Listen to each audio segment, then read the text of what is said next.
ভোটটাকে আমরা একটা ডিফেন্সিভ বা আমরা একটা কি বলবো যে চেঞ্জ মেকারের হাতিয়ার হিসেবে আমরা প্রয়োগ করতে চাই। তো সেই ক্ষেত্রে আমি বলবো অবশ্যই টিম স্মার্ট জয়যুক্ত হবে বলে আমার বিশ্বাস। আজকের প্রোগ্রামটাও বিশেষ করে যেরকম একটা প্রোগ্রাম হলো যে সর্বোচ্চ একটা চাপ প্রোগ্রামে মানে বসার সিটও দিতে পারে নাই, এটা দ্বারা আসলে বোঝা যাচ্ছে। এবং আমাদের এখানে টিম স্মার্টের যেটা দেখতে পাচ্ছি সবচেয়ে পুরানো এবং একেবারে যারা আপনার বেসিসকে প্রতিষ্ঠা করছে সেই লেভেল থেকেও আমাদের এখানে বিশাল একটা টিম স্মার্টকে সাপোর্ট করতেছে।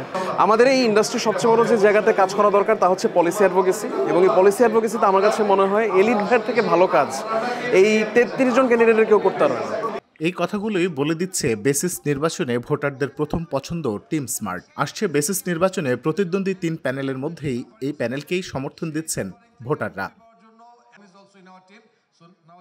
রবিবার রাজধানীর একটি হোটেলে টিম স্মার্ট প্যানেলের পক্ষ থেকে আনুষ্ঠানিক নির্বাচনী প্রচারণার আয়োজন করা হয়, যেখানে অংশ নেন বিপুল সংখ্যক ভোটার। একই দিন আরও 2টি 5 তারকা হোটেলেও অন্য 2টি প্যানেলের পক্ষ থেকে প্রচারণা অনুষ্ঠানের আয়োজন করা হয়। কিন্তু ভোটাররা জানিয়েছেন অন্য 2টি অনুষ্ঠানের চেয়ে টিম স্মার্ট প্যানেলের অনুষ্ঠান ছিল বেশি জমজমাট।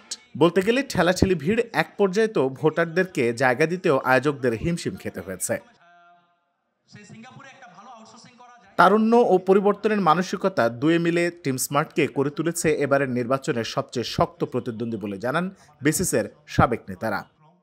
আপনাদের কাছে বিনীত অনুরোধ, আপনারা যদি নেক্সট বোর্ডে আসতে পারেন, আপনাদের কাছে সময় থাকবে খুবই কম, আপনারা এই বিষয়টাকে সর্বোচ্চ গুরুত্ব দিবেন, কারণ এটা আমাদের প্রত্যেকের মেম্বারদের দাবি ট্যাক্সের ইস্যুটাকে নিয়ে আমাদের কাজ করা।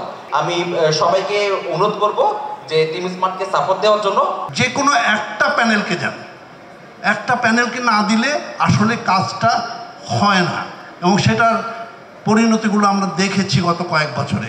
কাজেই সবশেষে আমি বলবো স্মার্ট বাংলাদেশের জন্য smart team is the best choice, সেই চয়েসটা আপনারা করবেন। ধন্যবাদ।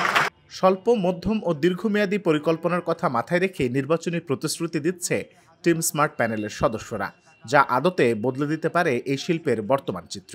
আমাদের যে হাতে যেহেতু ডেটা নাই, আমরা জানি না আসলে আমাদের মার্কেটটা কোথায় কোথায় আমাদের পেনিট্রেট করা উচিত, এটা লোকাল মার্কেট হোক, এটা ইন্টারন্যাশনাল মার্কেট হোক।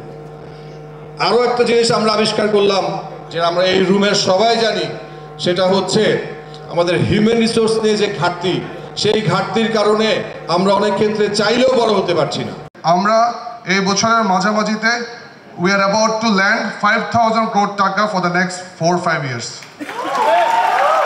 এবং আমি আপনাদের একজন সহকর্মী হিসেবে এতটুকু বলতে পারি, আমরা আমাদের টেক এন্টারপ্রেনারের জন্য কোলাটারাল ছাড়া আমরা 100 কোটি টাকা লোনের একটা বাজেট বেসিসের সাথে আমরা করব। আগত ভোটাররা বলছেন দেশের একটি সম্ভাবনাময় খাত যা ছাড়িয়ে যেতে পারে গার্মেন্টস শিল্পকেও। সেই খাতের উন্নয়নের জন্য এবার প্রয়োজন তারুণ্যের শক্তি, যা নিশ্চিত করতে পারছে টিম স্মার্ট। আমরা যদি কোনো কারণে ট্যাক্স এক্সেম্পশন নাও পাই, ট্যাক্স এক্সেম্পশনের বদলে অন্যভাবে বেনিফিটটা পুষিয়ে দেওয়া হবে।